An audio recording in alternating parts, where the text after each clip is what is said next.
Good morning, Karen from Quantum Heart Awakening. Okay, today will be a collective reading. I'm having a very slow Sunday morning, but as always, these readings are timeless. So, whenever you're watching is when it was meant to be heard. So, let's drop in and see where we go. Okay, let's see.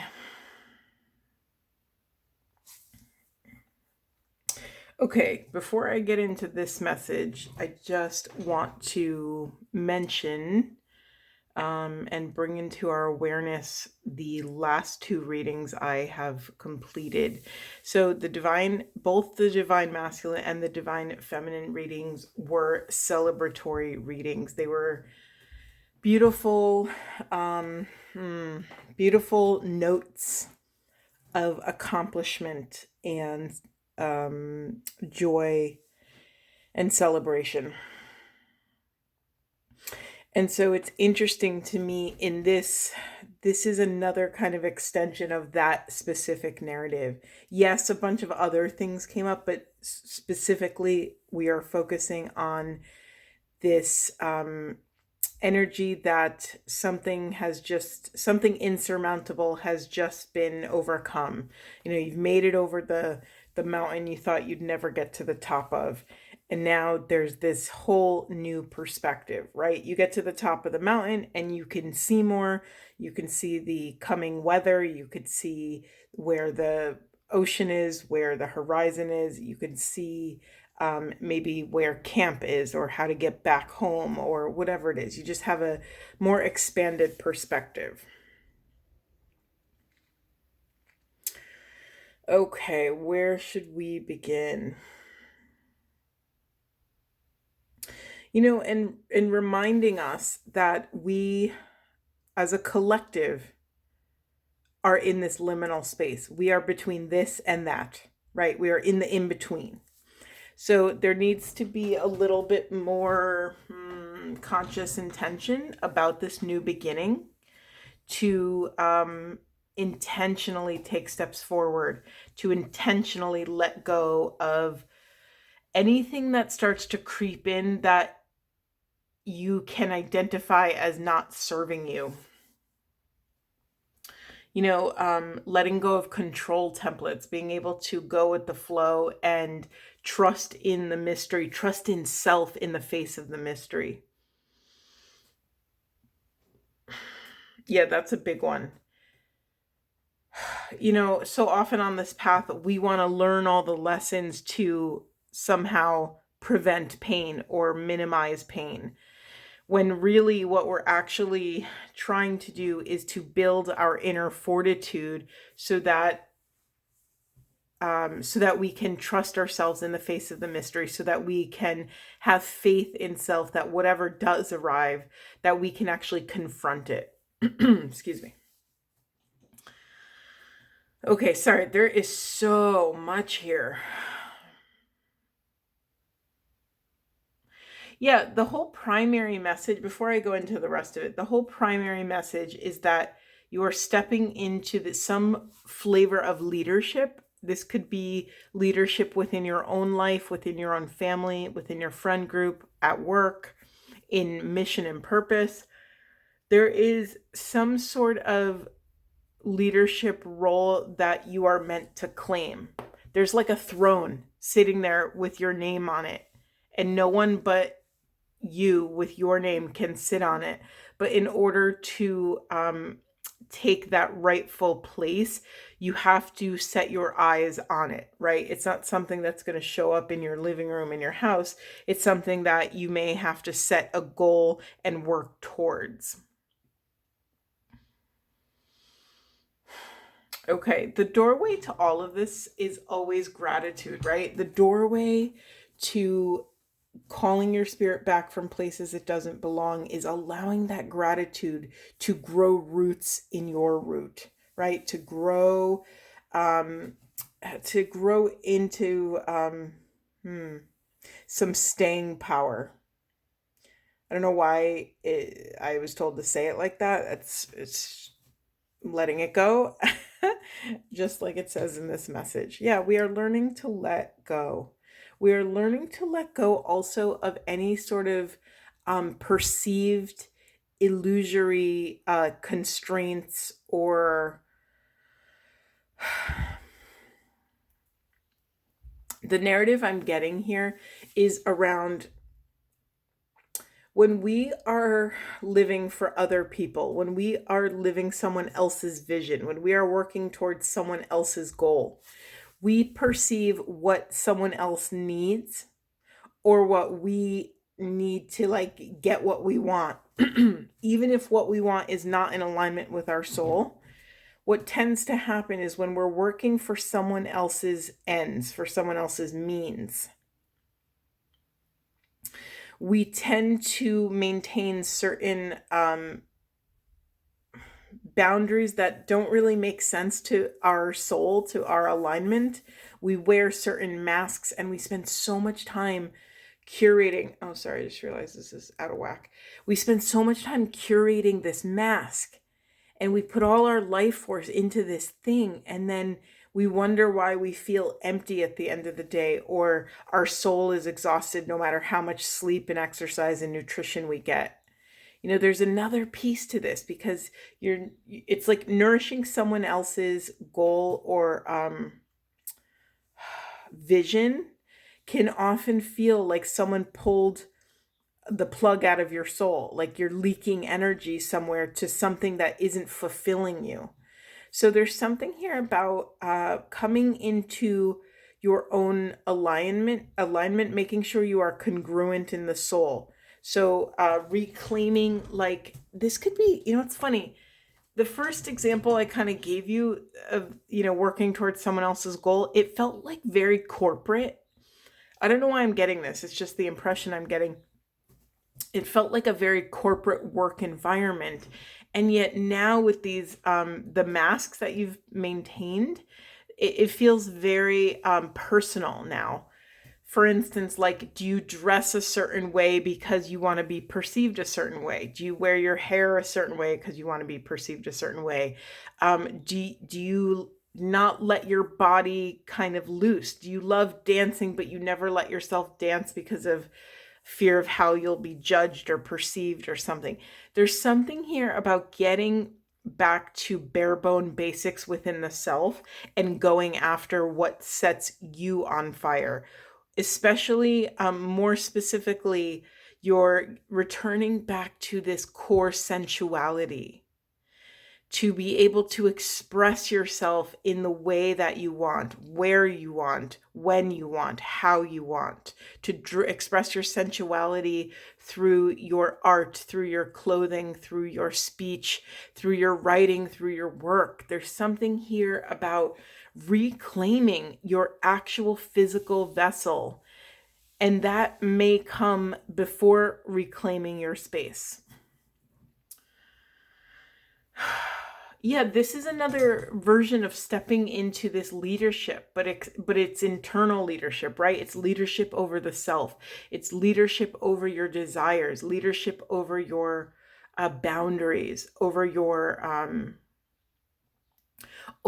cravings. And that's not a word I use almost ever in readings, because oftentimes our cravings could be fed by something that is not always very grounded, if that makes sense, but there's something here, and this is interesting because I think this came up in the feminine and masculine readings, about this kind of primitive, primal animal instinct. So there's something about getting back to your animal senses, your animal sensuality. You have a desire, you go after it. If a lion is hungry and there's an antelope in front of them, they're not going to hesitate. They're going to go after, I'm hungry, that's mine. That is my dinner. I'm going to attack it and do what I have to do to get it. So there's something here about allowing your cravings. Of course, take this with a grain of salt. This is implying that your cravings are, legal and polite and don't harm other people. I don't think I have to say that, but there it is. I said it. Yeah, there's something beautiful here about returning to that animal sensuality. And I think in this modern world, we work so hard to turn those things off.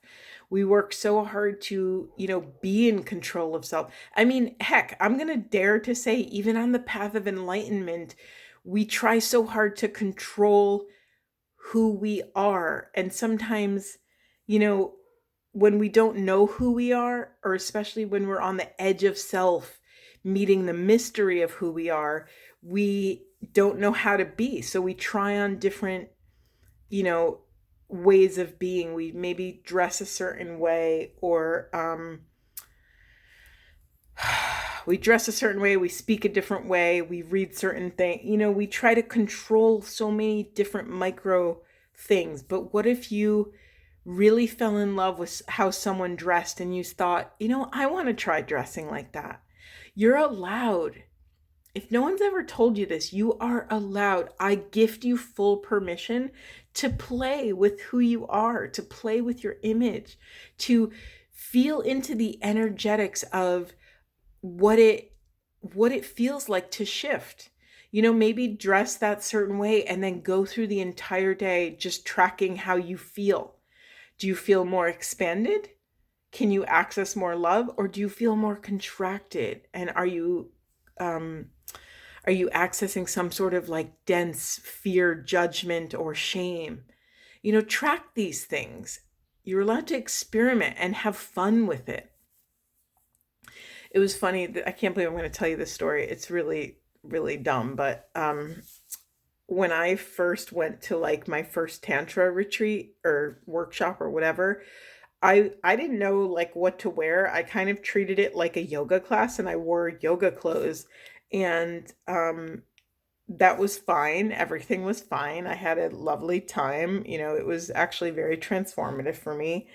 But I didn't really get what the whole Tantra world was about. I didn't understand the kind of sensual life force thing about it. And so I'm seeing all these beautiful men and women who are like wearing all these flowy clothes, and they look so free in them. And here I am in like my yoga capris and a zipped all the way up to my chin. Like, like I was very, kind of ready to do work. I didn't really get it. And so my next experience I found a lot of goddess clothing, is what I will call it. A lot of flowy dresses, especially long to the floor dresses, always make me feel very beautiful and kind of in that feminine power. And so I just played with it. I didn't take myself too seriously. I'm like, you know what? I want to wear this because it's beautiful and it makes me feel good. And at times, though, that clothing was incredibly impractical. We were like on the floor, we were doing different exercises and different rituals and different things. But it didn't matter because I felt beautiful in what I was wearing.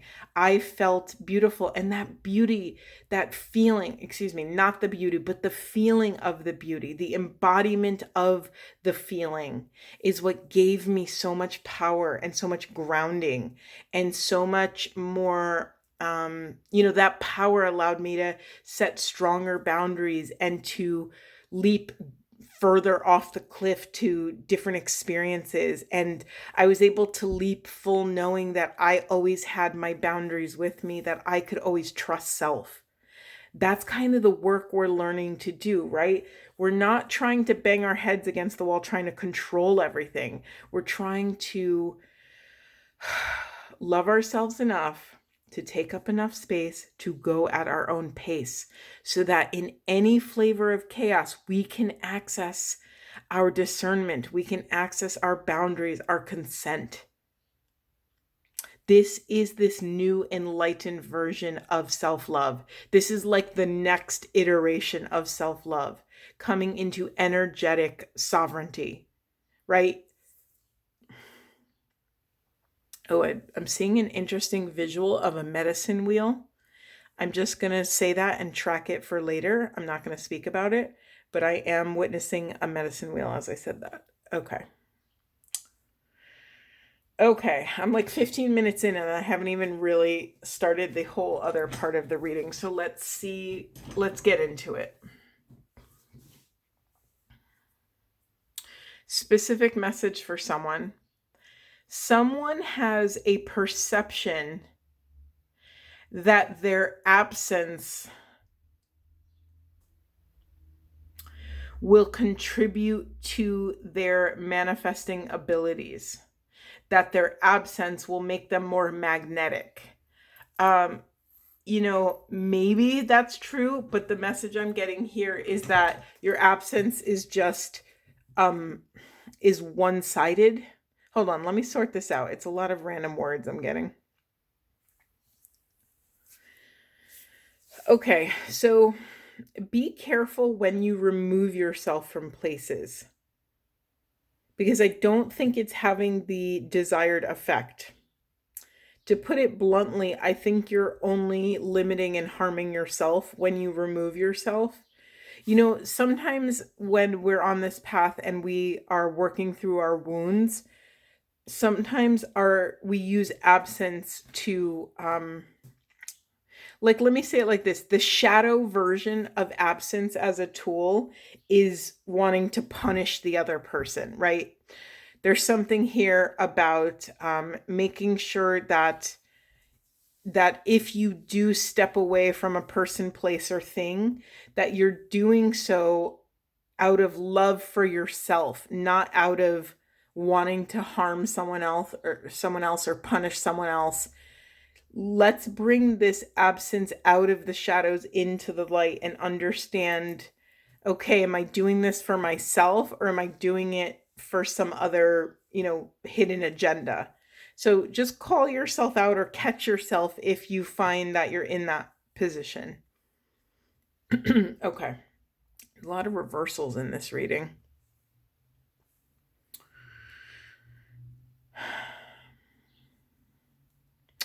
Okay, another reversal meaning here for another line of people. This feels like a very specific, I feel like I'm almost, excuse me, I feel like I'm reading for individuals. This almost feels like a bunch of different people, but so be it. Take what resonates, leave what doesn't.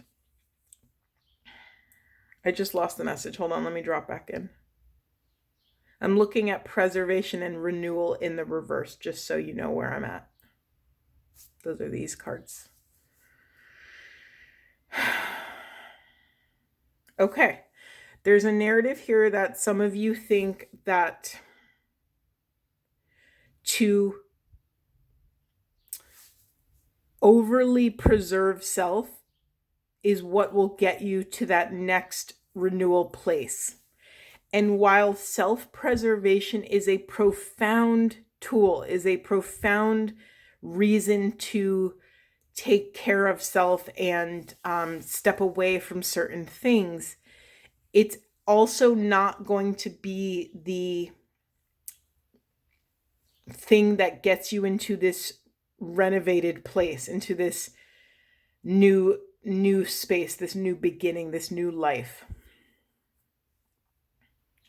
Here's the thing. Preservation is is more passive than active, right? So when we are preserving something, it's like building a fence to keep the good stuff in, but that can only take you so far, right? If we build a fence without a door, we'll keep all of that sacred, beautiful stuff in, but we are also closing ourselves off from being able to grow and expand. So there's something here about just pay attention, have you spent a little bit too much time in your cave in hermit mode, which would actually make sense with the narratives that we've been seeing, right? We're tracking that feminine and masculine energies are coming out of the, soul-based mission. Oh my God, do you hear my brain in my mouth? Soul-based mission closet is what I'm trying to say. I'm sorry. Yeah, they're coming out of this enlightenment closet and able to have new opportunities, right? You become a new version of self. You better believe you're going to be confronted with new situations, new opportunities, new possibilities. We talked about possibilities, I want to say in the feminine reading, that you're in a new place, right? You've spiraled around, and what feels like you're going in circles, you're actually ascending and going in circles. So even though something might feel or taste like the same flavor of experience, it will be different. You will access something new because you are new. You have a new expanded state, and that's where you're operating from. So again, be careful that you're not overly preserving self.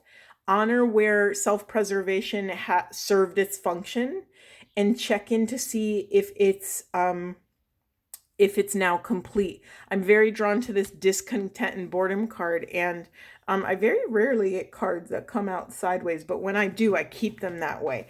There's something here where, I'm almost visualizing this as like if this was a balance and my thumb is the fulcrum. It's like, oh, I'm bored, I'm discontent. It's like kind of like, where am I? It's just this very sensitive scale. But when we when we can identify that and take action, we turn this on its head and we realize, oh, if you look in this image, they're discontent and bored, but this whole castle and this path and this wonderful adventure awaits this creature. So they're turning their back on this wonderful opportunity that's right here, and they can't see what's behind them, right? If you look, I don't know, is it coming out on camera? Yeah, it is. Okay, if you look at the light that's flowing through, there's all this rainbow light. That's the chakra system, right? Well, that's what or you can look at it as the rainbow bridge, right? You've heard that.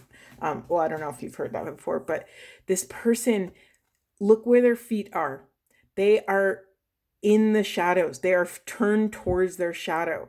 So for some of you, this may be a time for you to turn towards the light.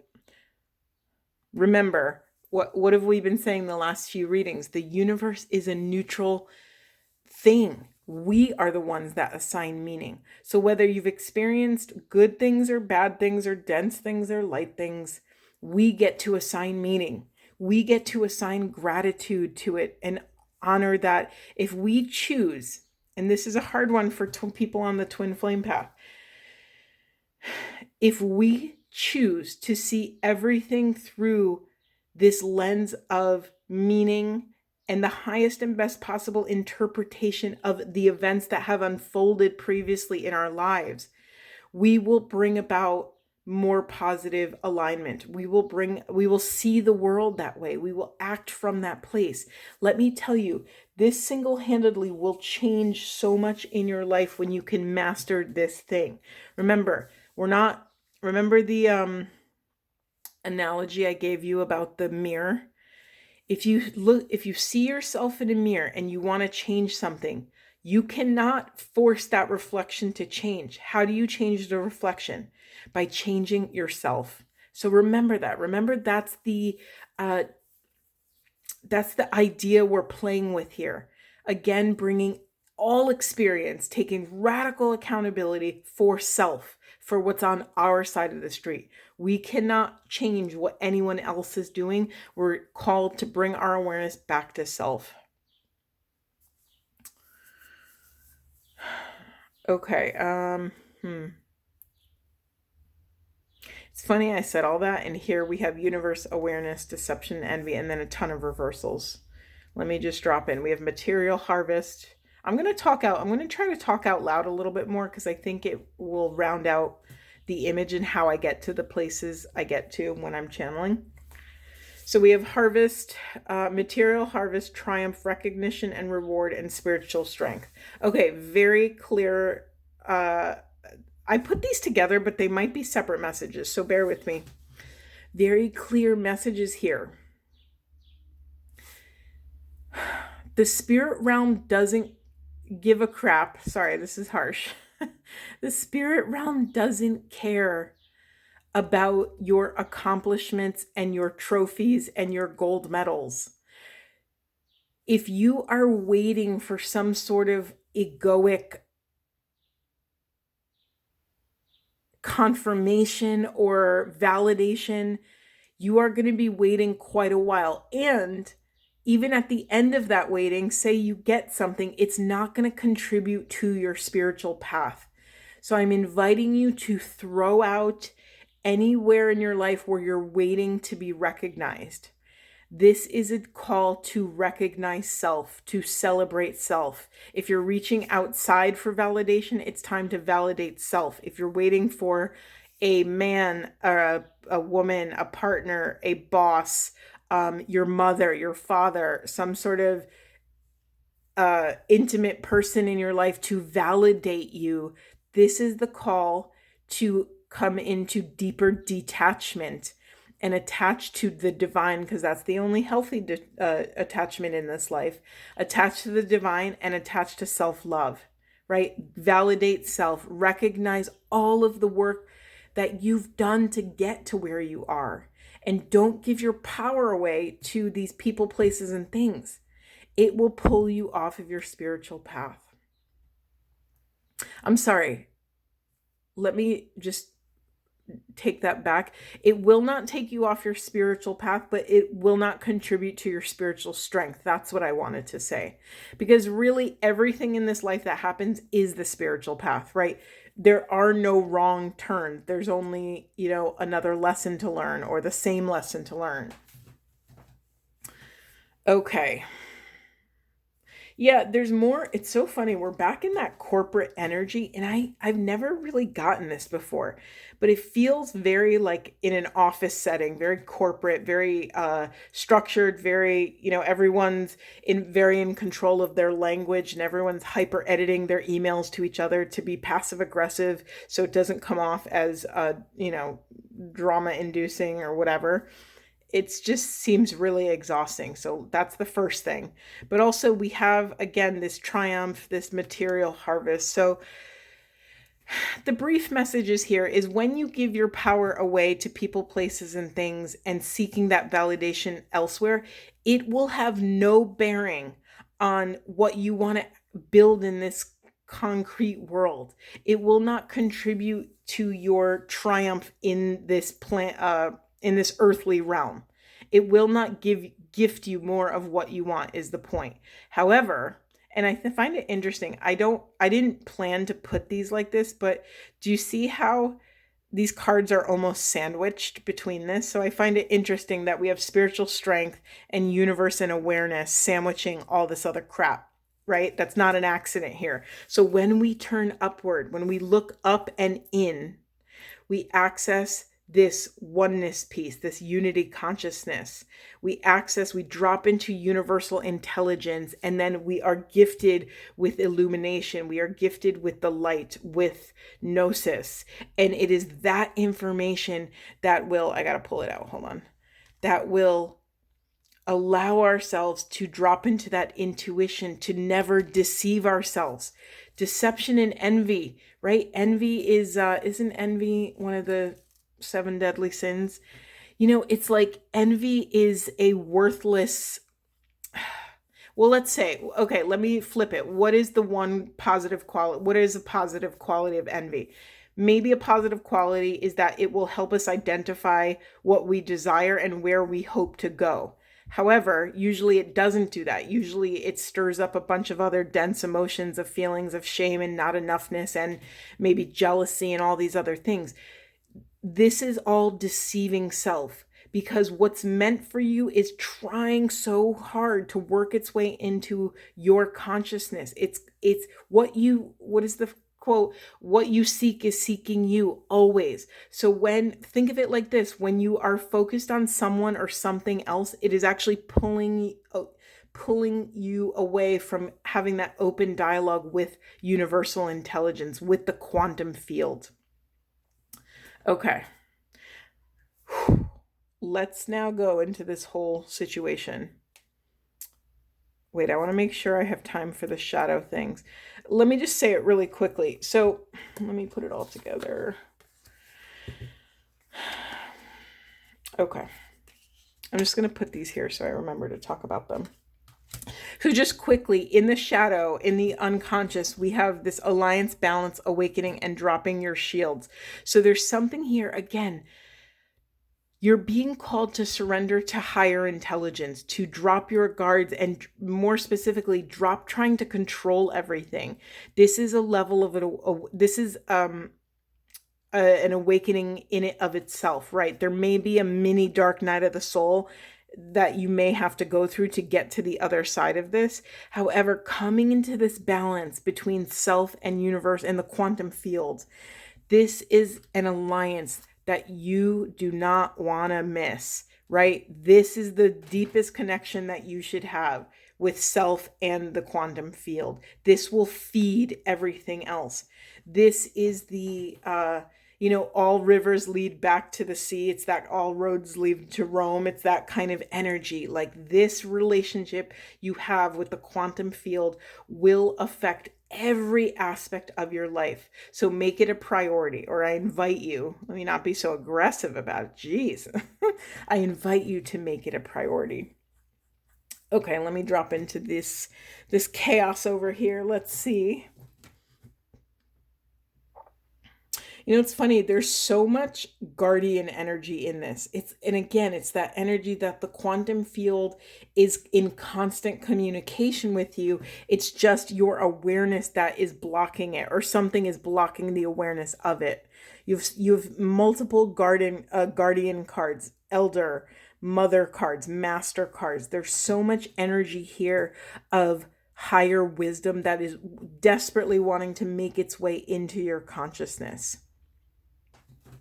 I'm just going to rattle these off to just get the energy flowing. So we have waiting for important information, staying rooted and grounded, set your sights higher, be open to healing information, healing through the lineage. We got this, Divine Masculine's got that card. Heart Guardian, love and let yourself be loved. Drum, dream and journey, right? This goes back to the leadership card, setting your goals. Dream and journey, journey and dream. We have see your seeds grow, feel loved and comforted. Be graceful in movement and action. Transform and unveil your gifts. Trust and thrive. Make plans and focus. More leadership cards, more goal setting cards. Honor this journey. I didn't even realize I put this here. Look at this. Gratitude and gratitude. Be grateful for all that you have. Make moves in silence and in peace. No one is in control of your interior castle except for you. You are the one that maintains this balance.